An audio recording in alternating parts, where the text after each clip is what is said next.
Sir good morning sir. Good morning sir. Good morning to everyone. But நீங்கள் செய்திகள்லாம் பார்த்தோன்னா அதுக்கு வேறு மாதிரி வார்த்தைகள்லாம் உபயோகப்படுத்துவாங்க. ஸோ இந்த திருமணம் கடந்த உறவு அப்படின்னும் போதே நம்ம ஏற்கனவே குடும்பம்னு பார்த்தோம் இல்லையா.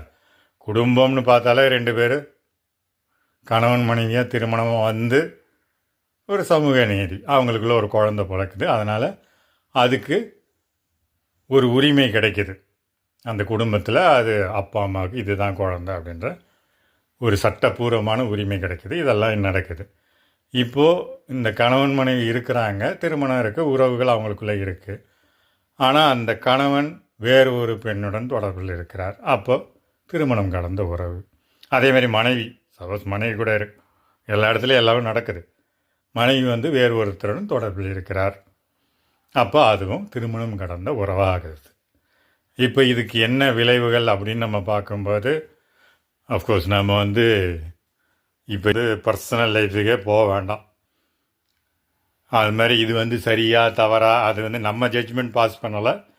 பட் நம்ம ஏற்கனவே சமூகத்தில் நடக்கிற விஷயம், இதில் வந்து என்னென்ன மாதிரி விளைவுகள் வரும் நம்ம தான் பார்த்தோம் இல்லையா. கான்சிக்வன்சஸ் என்ன அப்படின்றத சில படங்களில் சில விதமாக காட்டியிருக்கதான் நம்ம